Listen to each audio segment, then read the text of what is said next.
तो बांकीपुर उपचुनाव में शर्मनाक हार और जमानत जब्त होने के बाद आरजेडी में आत्म मंथन की जगह अब खुली बयानबाजी का दौर शुरू हो चुका है। आरजेडी विधायक भाई वीरेंद्र और पार्टी के मुख्य प्रवक्ता हैं शक्ति यादव, उन्होंने अब खुलकर एक दूसरे के खिलाफ जैसे मोर्चा खोल दिया हो। भाई वीरेंद्र ने न सिर्फ शक्ति यादव को खामोश रहने की नसीहत दी, बल्कि कई गंभीर आरोप लगाते हुए उनका कच्चा चिट्ठा खोलने की चेतावनी तक दे दी है। भाई वीरेंद्र ने कहा कि खामोश जो बोल रहा है वो खामोश रहे। मैं लोक दल का आदमी रहा हूं। जब राजनीति में तुम्हारी पैदाइश नहीं हुई थी उस समय से मैं राजनीति कर रहा हूं। और भाई वीरेंद्र और शक्ति यादव के बीच इस वक्त जुबानी वार पलटवार जरूर शुरू हो गया है। क्या बयान है जरा वो भी सुन लीजिए। खामोश, भाई वीरेंद्र लोक दल का आदमी रहा है। जब तुम्हारी राजनीति में कोई पैदाइश नहीं थी, भाई वीरेंद्र उस समय से राजनीति करता है। 2010 में 22 आदमी विधायक था, कई लोग बदल गए, भाई वीरेंद्र नहीं बदला। आज 2025 में 25 विधायक हैं और तुम्हारी बात करतूत को मैं सार्वजनिक करूंगा, तुम मुंह दिखाने लायक नहीं रहोगे। शांति रहना। मैं राजनीति कर रहा हूं तेजस्वी जी को मुख्यमंत्री बनाने के लिए, और तुम लोग तेजस्वी यादव का चेहरा दिखाकर लोगों से माल वसूलने का काम करता है, भेंट करवाने का काम करता है, इसलिए खामोश।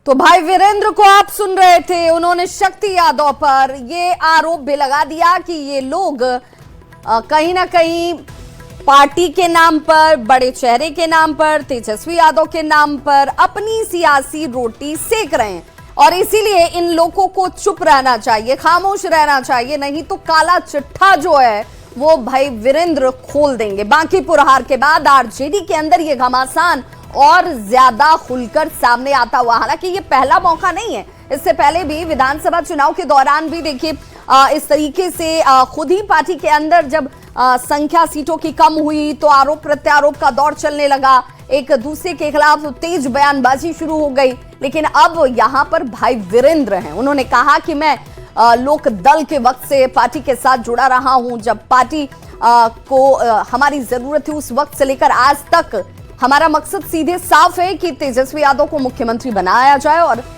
और खुद हमारे साथ शक्ति यादव जी जुड़ चुके हैं। शक्ति यादव जी, भाई वीरेंद्र आप पर बड़े गंभीर आरोप लगा रहे हैं, क्या पार्टी के अंदर सब कुछ ठीक नहीं है? हम तो वीडियो देखा है, वीडियो में तो मेरा नाम उन्होंने लिया ही नहीं। सबसे महत्वपूर्ण विषय ये है कि वीडियो में नाम उन्होंने नहीं लिया है और पार्टी के वरिष्ठ विधायक हैं, और पार्टी में जब उन्होंने मेरा नाम नहीं लिया है तो मैं ये कैसे मानूं कि ये आरोप हम पर उन्होंने लगाया है। सवाल नंबर 1।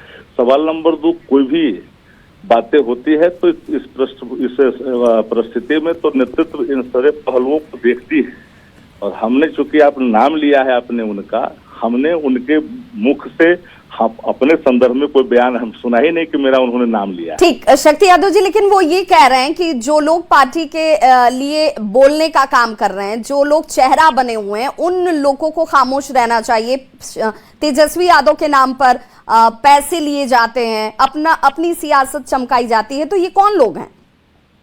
अभी कौन लोग हैं? जो लोग, अब सवाल उठता है कि ये तो पार्टी के आंतरिक विषयों में माननीय नेता खुद इन चीजों को जानेंगे, समझेंगे।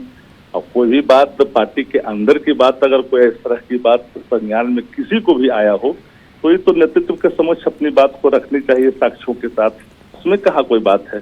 ठीक, शक्ति यादव जी, चूंकि आप भी इस बात को समझ रहे हैं, ये पहली बार तो ऐसा हो नहीं रहा। इससे पहले रोहिणी आचार्य की बात कर लीजिए, मीसा भारती भी अपनी नाखुशी जाहिर कर चुके हैं, अब भाई वीरेंद्र भी इसमें शामिल हो गए हैं, तो ये तो पार्टी के लिए चिंता की बात है ना। पब्लिक परसेप्शन जिस तरीके से बन रहा है कि भाई पार्टी के अंदर सब कुछ ठीक नहीं है। कोई भी पार्टी का प्रतिबद्धता, उसी सब पार्टी के प्रतिबद्ध होने का आशय ये होता है कि अगर कुछ लगता है कि बेहतर करनी है पार्टी के अंदर में, तो पार्टी के आंतरिक मामलों में, बैठकों में हर विषयों पर चर्चा नेतृत्व के सामने नेता करते ही रहते हैं और करना भी चाहिए। ठीक, शक्ति यादव जी, मैं सुनाती हूँ वो बयान जो भाई वीरेंद्र की तरफ से दिया गया, और एक बार जरा आप भी सुनिए, क्योंकि ये बयान जो है कहीं ना कहीं चिंता पैदा करता है और पार्टी को इस स्तर पर सोचने की भी जरूरत है। एक बार जरा ये बयान सुन लीजिए। खामोश। भाई वीरेंद्र लोक दल का आदमी रहा है। जब तुम्हारी राजनीति में कोई पैदाइश नहीं थी, भाई वीरेंद्र उस समय से राजनीति करता है।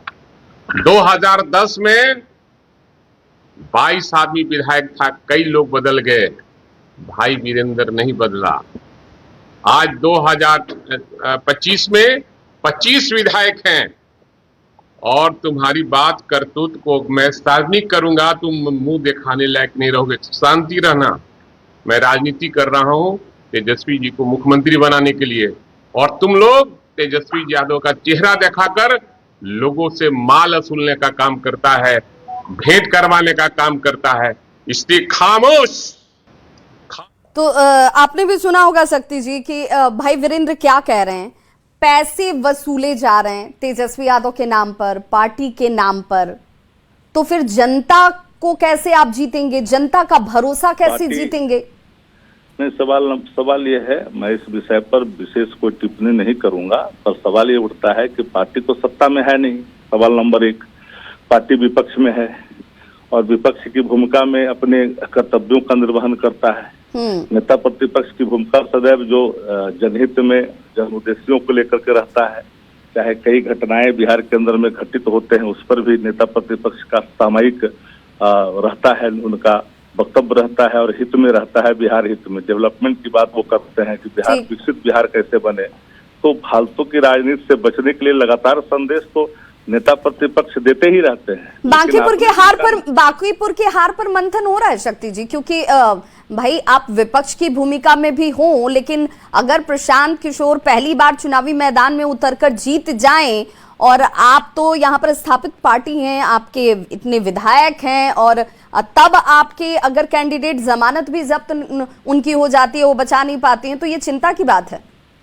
नहीं, देखिए, वो सत्ता के खिलाफ एक आक्रोश था, और हमने शुरू में कहा कि इस आक्रोश का प्रकटीकरण का मार्ग जनता ने स्वयं ही चयन किया है। इसमें पार्टी और जाति दोनों चीजें टूटी, क्योंकि पहला लक्ष्य था सरकार का मर्दन करना, होश मान अहंकार का। अगर उस परिस्थिति में हमारे मतदाता कहीं गए नहीं, हमारे लोग कहीं गए नहीं है, जो गुस्सा था, गुस्सा का प्रकट करने का तरीका भले ही तत्काल, क्योंकि उपचुनाव में सरकार न बननी थी न बिगड़नी थी न, इसलिए इन सवालों को लेकर करके जनता का निर्णय पहला जो था वो गुस्सा सरकार के प्रति था, और उस गुस्सा का प्रकटीकरण हुआ है। उसे आप वोट के दृष्टिकोण से नहीं देख सकते। जेडीयू प्रवक्ता नीरज जी भी हमारे साथ जुड़ गए हैं। नीरज जी, चूंकि भाई वीरेंद्र का बयान आपने सुना होगा संभवतः, वो ये कह रहे हैं कि भाई कुछ लोग हैं जो पार्टी की आवाज बनकर पार्टी के अंदर ही पैसे का लेन देन करते हैं, पार्टी के नाम पर करते हैं, तेजस्वी यादव के नाम पर करते हैं। ऐसे लोगों का पूरा चिट्ठा जो है वो भाई वीरेंद्र के पास है।